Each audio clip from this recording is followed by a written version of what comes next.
कोई रोक नहीं सकता और हम सीएए को लागू कर Concerned about the notification of the Citizenship Amendment Act on March 11. We are closely monitoring this act. Media को पूछे उनके देश में ट्रिपल तलाक है क्या, उनके देश में मुस्लिम पर्सनल लॉ है क्या, उनके देश में एक भी स्टेट में 370 जैसा प्रोविजन है क्या। सुपर पावर अमेरिका और शट अप अमेरिका, इसमें ये मतलब क्या कहना चाहेंगे के अवाम से कि क्या आप इंडिया से जंग चाहेंगे या पाकिस्तान के अंदर सस्ता आटा चाहेंगे? देखिए शायद भारत जो है ना इतना पावरफुल हो चुका है अपने हर तरीके से, इकोनॉमिक के तरीके से, डिफेंस के तरीके से, जीडीपी के तरीके से, और भारत को लीड करने वाला व्यक्ति वो खुद इतना पावरफुल है कि वो आंखों में आंखें डाल करके अपने भारत के मुद्दों पर किसी को इंटरफेयर करने मना कर सकता है। इतना डेवलप कर दिया हुआ है, हमारे पाकिस्तान के रोड देख लो, उनके रोड देख लो। हमारे पाकिस्तान में एक गाड़ी वाला जा रहा है ना, अगले दिन उसने गाड़ी घर में खिला दी। क्यों? खड्डे बड़े हैं यार, मेरी गाड़ी को ये आ रहा है, मेरी गाड़ी को उधर की रियल टीचिंग को जानता है, वो आपकी इस बात को एक्नॉलेज करेगा और आपको अप्रिशिएट करेगा कि जो बात आप लेके चल रही हैं वो आईने इस्लाम है और इस्लाम की रूह है। उसने अपने मुल्क को इतना डेवलप कर दिया हुआ है, हम अपने पाकिस्तान को 10-12 साल में नहीं डेवलप करते। आप दूसरे जो मज़ाहिब के लोगों को प्रोटेक्शन नहीं देंगे, उनके हकूक सल्ब करेंगे, तो इससे बेहतर है कि आप कोई और जो है ना लिबादा ओढ़ लें, मुसलमान नहीं हो सकते आप। हेलो, क्या इनका कन्वर्शन कराया गया? और कन्वर्शन कोई भी धर्म आज मुझसे अगर कोई कराएगा तो वो जोर जबरदस्ती कराएगा, तुमसे अगर कोई कराएगा तो जोर जबरदस्ती कराएगा। तो इसका मतलब है कि बांग्लादेश के 22%। हेलो फ्रेंड्स, एक नया वीडियो के साथ आपका बहुत बहुत स्वागत है। तो दोस्तों, भारत ने पाकिस्तान और अमेरिका को एक बार फिर से सीएए को लेकर शट अप कॉल दी है। जी हाँ, जैसे कि आपको पता है कि पाकिस्तान में खाने को रोटी नहीं होती है, लेकिन भारत के खिलाफ प्रोपेगेंडा, निगेटिविटी और गलत चीज़ों को जब भी उसे कोई इंटरनेशनल मंच मिलता है, कोई इंटरनेशनल फोरम मिलता है, वहाँ से वो ज़रूर फैलाता है।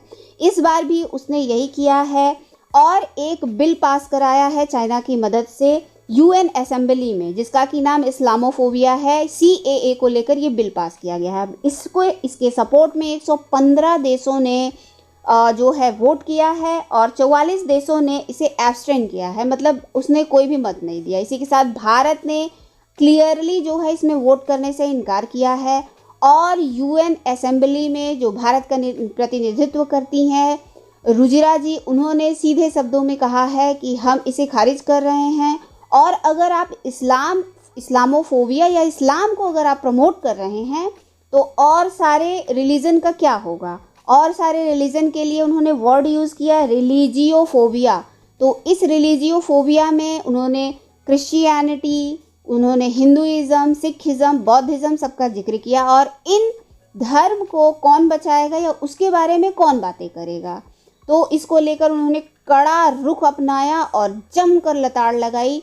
पाकिस्तान को तो लगाई ही, इसके साथ साथ अमेरिका को भी। यूनाइटेड नेशन के जनरल असेंबली में पाकिस्तान और चाइना की तरफ से इस्लामोफोबिया को लेके रेजोल्यूशन पास किया गया, जिसको 115 कंट्री ने सपोर्ट किया और 44 कंट्री ने इसको एब्सटेन किया। इंडिया ने भी इसको स्किप किया और कहा कि जो बाकी रिलीजन है, जिसमें हिंदुइज्म है, जिसमें बौद्ध है, जिसमें सिखिज्म है, इनके बारे में कौन बात करेगा। आप रिलीजियोफोबिया के बारे में बात करें, आप इस्लामोफोबिया के बारे में क्यों बात करते हैं। आप इस्लाम को तो प्रोटेक्ट करें, लेकिन बाकी जो रिलीजन है उनको कौन प्रोटेक्ट करेगा। 1.2 बिलियन हिंदूज की बात की, 30 मिलियन उन्होंने सिख्स की बात की, इसके साथ साथ 553 जो है मिलियन है उन्होंने बौद्ध की बात की। तो अब आपके जो फ्रेंड है यूएई है या उसकी बात करें सऊदी अरब की बात करें, तो उन्होंने जी इस्लामोफोबिया को सपोर्ट किया है इस रेजोल्यूशन। जो इंडिया की तरफ से ये स्टांस पेश किया गया है वो एक्नॉलेजेबल है।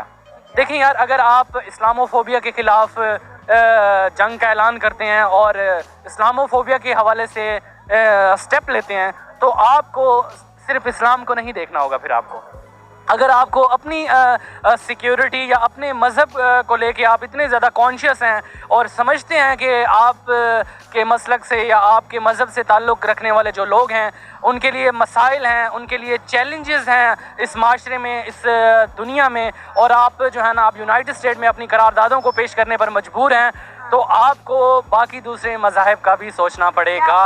अगर आप हकीकी मायनों में सोचते हैं कि आप इस्लाम के अलमबरदार हैं और वो कहते हैं ना एक सच्चे अंदाज से और हकीकत पसंदाना और ईमानदारी से इस्लामोफोबिया का केस लेके चलने वाले हैं, तो यकीनन फिर आपको दूसरे मज़ाहब का एहतराम भी करना पड़ेगा।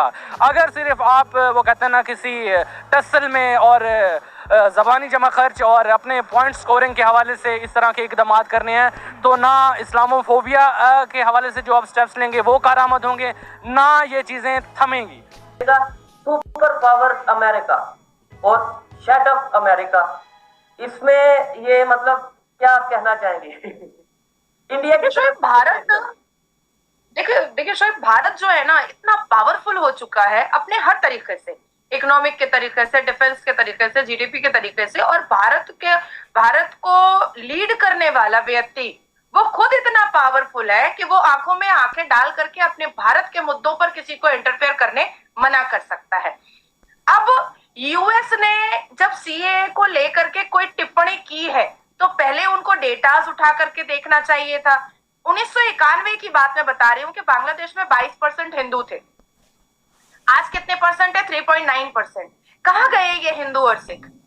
क्या कर दिया गया इनके साथ? क्या मार डाला कराया गया? और कन्वर्शन कोई भी धर्म आज मुझसे अगर कोई कराएगा तो वो जोर जबरदस्ती कराएगा, तुमसे अगर कोई कराएगा तो जोर जबरदस्ती कराएगा। तो इसका मतलब है कि बांग्लादेश के 22% हिंदुओं का कन्वर्शन जोर जबरदस्ती और तलवार की नोक पर कराया गया है। अफगानिस्तान में 1992 में 2 लाख सिख और हिंदू मिलाकर के थे, आज 380 है। कहां गए बाकी के? कहां गए? पाकिस्तान में आजादी के वक्त 23.7% हिंदू और सिख थे, आज 1% है। कहां गए? क्या हो गया उनको? आज पाकिस्तान में महरंग बलोच की बैठ करके अपने लोगों को वापस मांग रही है। उनके कई लोग मर चुके हैं, फेफड़े और कलेजे कहीं और फेंक दिए गए हैं। तो इन हिंदू और सिखों के साथ क्या किया पाकिस्तान के मुसलमानों ने? क्या किया? तो ये जानना बहुत जरूरी था। और मुझे लगता है कि मेरा भारत इतना पावरफुल है और मेरे भारत को लीड करने वाला, मेरे भारत का नेता और सबसे बड़ा नेता और इस पूरे युग का और इस पूरी दुनिया की सबसे बड़ी पार्टी का नेता नरेंद्र मोदी आंखों में आंखें डाल करके अगर शटअप कॉल दिया है तो बिल्कुल सही काम हुआ है और हमारी छाती गर्व से चौड़ी हो रही। इंडिया को इस लिहाज से देखा जाएगा, इंडिया आज अपने हर मुल्क के साथ उन्होंने एक अच्छा ताल्लुक कायम किया हुआ है। ठीक है, अगर उनसे लेते हैं देते हैं, लेकिन एक लिमिट में लेते हैं। उनका एक ताल्लुक मेन मकसद होता है बॉन्ड बनाना। हमारे पाकिस्तान ने किसके साथ बॉन्ड बनाया हुआ है? ठीक है, चाइना के साथ बॉन्ड बनाया हुआ है। वो भी आके इधर हमें खा रहे हैं, मेट्रो बना दी उन्होंने, क्या बात कर दी है। ठीक है, क्या चाइना के साथ इन्होंने अपना ताल्लुक बनाया हुआ है, जबरदस्त। और हमारा जो इंडिया है सऊदीया के साथ है, कनाडा के साथ है। किसी भी कंट्री में चले जाओ इंडिया को अहमियत दी जाती है। बाहर के ममालिक में पाकिस्तान को कभी नौकरी नहीं मिलेगी, इंडिया जहाँ भी जाएगा उसको नौकरी मिलेगी। ठीक है, और हम इंडिया चले जाएंगे ना, जैसे भी हैं वो अहमियत है। इधर के जाहिल लोग, आवारा लोग, उनको पता नहीं है बाहर से कौन आया, पकड़ लिया, बेइज्जत कर दिया। आज के दौर में एक पाकिस्तानी, एक नौजवान अपना टैलेंट नहीं दिखा सकता। हमारे लोग क्या करते हैं, देख के नज़रें मारते हैं। सबसे ज़्यादा